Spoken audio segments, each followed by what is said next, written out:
자, 사랑하는 성도님들, 어제 우리가 묵상한 25절 말씀을 보면은요, 하나님께서 모압의 뿔이 잘렸고 팔이 부러졌다 라고 선포하셨습니다. 자, 뿔과 팔이 상징하는 것은 권력과 세력입니다. 어제 생각했던 것처럼 모압은 고원지대 위에 위치하고 있지 않습니까? 그래서 비교적 안전했습니다. 그리고 또 땅이 좋아서 물질적인 풍요를 누렸던 그런 나라입니다. 하지만 하나님의 심판의 날에는 모압이 자랑하던 그 권세와 풍요는 흩날리는 먼지처럼 없어져 버렸습니다. 자, 오늘 본문은 아니지만 46절 말씀을 보면은요, 이렇게 말합니다. 모압이여 내게 화가 있도다. 그모스의 백성이 망하였도다. 내 아들들은 사로잡혀갔고 내 딸들은 포로가 되었도다. 이렇게 말씀합니다. 사랑하는 성도님들, 성경을 통해서 우리는 세상의 권세가 이렇게 허망하다라는 것을 깨닫게 됩니다. 세상의 권세는요, 대통령이 되고 장관이 되는 것, 이런 것만 말하는 것이 아니죠. 우리가 일상생활을 살아가면서 일상의 아주 작은 일에도 남들을 섬기기보다는 그 위에 서기 위해서 노력하는 모든 것을 의미하는 것일 겁니다. 서로 비교하고 비교당하고 그리고 또 그것이 전부인 것처럼 살아가는 그 생각이 바로 하나님께서 싫어하시는 교만으로 나가는 길임을 말씀을 통해서 우리가 알게 됩니다. 바라고 기도하기는 우리가 목표해야 할 대상은 나중에 허무하게 무너질 권력과 영향력 또는 물질이 아니라 오직 하나님 한 분뿐임을 기억하며 살아가시는 우리 모두 되시기를 주님의 이름으로 축원드립니다. 자, 성경이 우리에게 권면하는 대로 먼저 하나님의 나라와 의를 구하면서 하나님을 섬기는 삶을 우리 모두가 성실하게 살아갈 때에 하나님께서는 우리의 삶을 절대로 허망하게 무너지지 않도록 이끌어 주실 것입니다. 또한 하늘의 영광을 누리게 하실 것을 믿습니다. 자, 사랑이 없이 다른 사람에게 지나친 관심을 보이는 사람들이 종종 있습니다. 다른 사람이 당하는 비극을 자신의 즐거움으로 삼는 그런 사람들도 있습니다. 27절 말씀인데요. 27절에 내가 이스라엘을 조롱하지 아니하였느냐? 그가 도둑 가운데에서 발견되었느냐? 내가 그를 말할 때마다 내 머리를 흔드는도다. 자, 하나님의 말씀에 계속 불순종했던 유다가 바벨론에게 망했습니다. 그리고 오늘 본문에 나오는 모압은 북이스라엘과 경계를 두고 있는 나라입니다. 여러분, 북이스라엘은 유다보다 그 이전에 하나님의 심판으로 아수르에 멸망당합니다.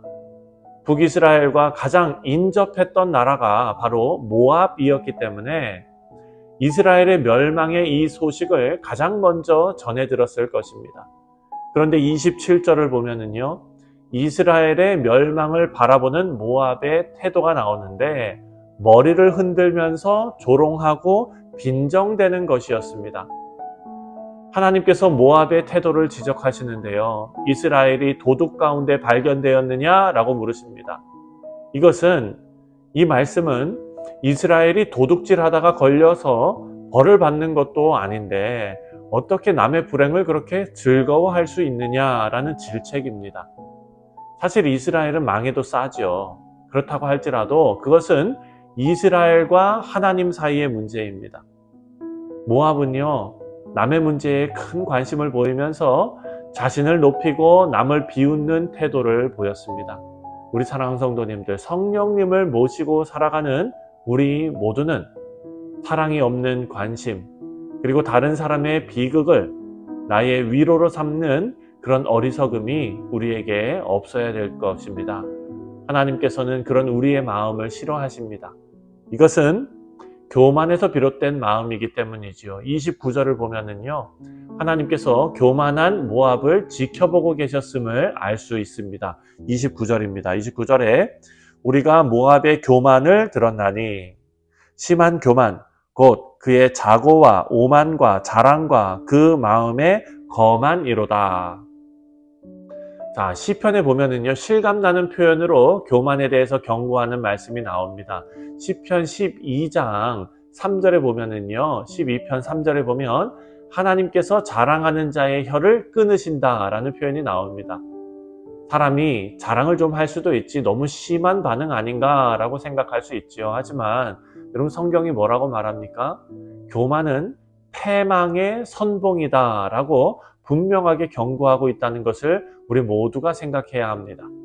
우리 사랑하는 성도님들, 마지막으로 모압이 추구했던 물질에 대한 말씀이 나오는데요. 33절입니다.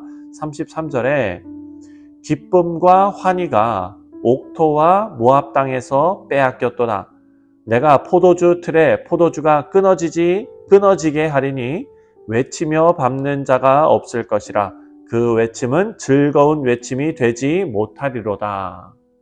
자, 이스라엘을 포함한 고대 사회는요, 농사를 통해서 얻은 수확으로 인해서 기쁨과 환희를 표현합니다. 당시는 농경사회였지요. 그래서 흉년이 아니라 풍년으로 풍성한 수확물을 거두는 것은 모두에게 기쁨이었습니다. 그런데 이런 기쁨이 집착이 되고 물질이 우상이 되어버리는 그런 일들이 발생하기 시작했죠. 특히 모압은 좋은 땅을 가지고 있었기 때문에 풍요가 이들의 자랑이 되었습니다. 33절을 보면은요, 하나님께서 모압의 포도주 틀에서 포도주가 끊어지게 하시겠다라고 말씀합니다. 생각해보면 하나님께서 이렇게까지 하실 필요가 있을까 하는 생각이 듭니다. 정당하게 일하고 그래서 노동한 그 결과로 물질을 얻었다면 자랑스러워해도 될 것입니다.